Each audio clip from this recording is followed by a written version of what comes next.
All right, today, well, we're unboxing a Cherry mechanical keyboard. So this is actually made by Cherry instead of other OEM brands. As you can see over here, Cherry.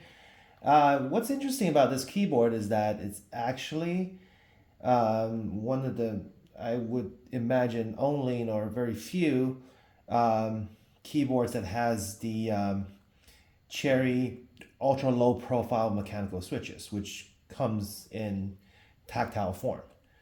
So before sort of before they made like a standalone keyboard, one of the very first sightings of the MX ULP switches actually came in the form of mechanical switches on the Alienware laptops.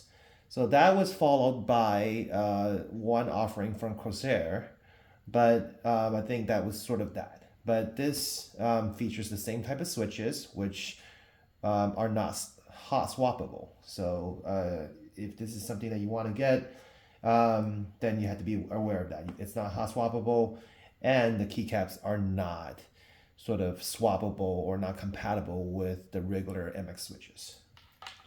So sort of opening this up,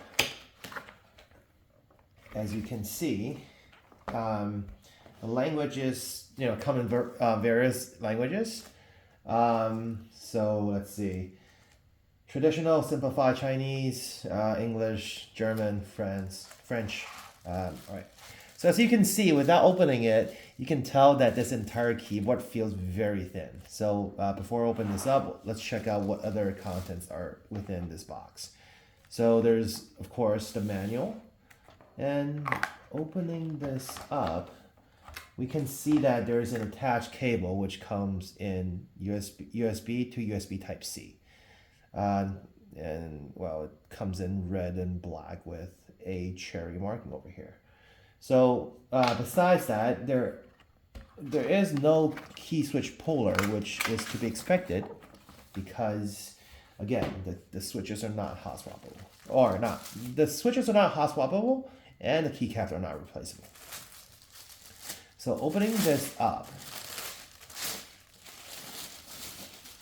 as you can see, Cherry, and then it features sort of three feet that you can just sort of pull open.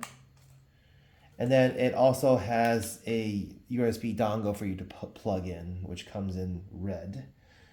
And over here, as you can see, there is a Type-C connector, which I assume to be used for charging. And we'll see whether wired mode can be achieved with this. I assume it can, but we'll see. And then this is of course, the power switch. All right, so looking at this entire sort of key set, you can see that it's actually a full-size keyboard that comes in US or for some of you folks out there, ANSI layout. And then yeah, I'm not sure how this works, but yeah, let's see. All right, turning this on. As you can see, this is actually a white backlit keyboard, but given how some of these keys work, it seems that there are indeed sort of RGB underneath it.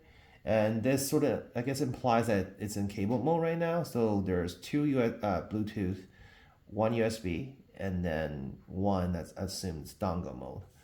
So sort of looking at the key itself, you can see that all the lettering are centered and sort of placed sort of to the top.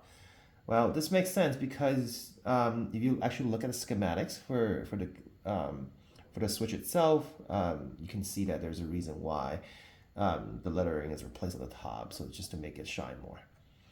So having said that, sort of placing it on the table, it does seem that it's a very for a sort of very thin keyboard. People would be rightfully mistaken to think that it's some sort of scissor switch keyboard. This is kind of scissors, but not a mechanical key.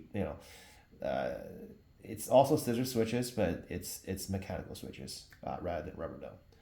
So sort of typing on this, it feels very solid because the key sort of total travel for this particular type of switches are 1.8 millimeter as compared to regular MX switches, which is around 4 millimeter of travel. So this definitely feels more shallow, but it does sort of have that satisfying click. So as you can see when I start typing, so you can definitely tell, I'm not sure you can hear on the video, but you can definitely tell that it's not the clicky version where every sound offers like a sort of like a metallic ting. So there's less of that. But as you can see, the larger the keys, you can feel the sort of that echo effects, or sort of, see, when you press it, it feels like the entire key sort of echoes a lot more than a smaller key. Which sort of makes sense, right? And looking at the sort of what we call wobbles on this, it does seem that the keys are very, well, mostly well constructed. So that's good. It implies that it's manufactured with very tight tolerances. So this is definitely a good thing, right? So as you can see with the spacebar, this is usually the hardest to sort of design and manufacture in all of the keys. So as you can see, you hear definitely way more of deviation sort of coming into it. But looking at the stabilization, it does feel like it's somewhat decent, right?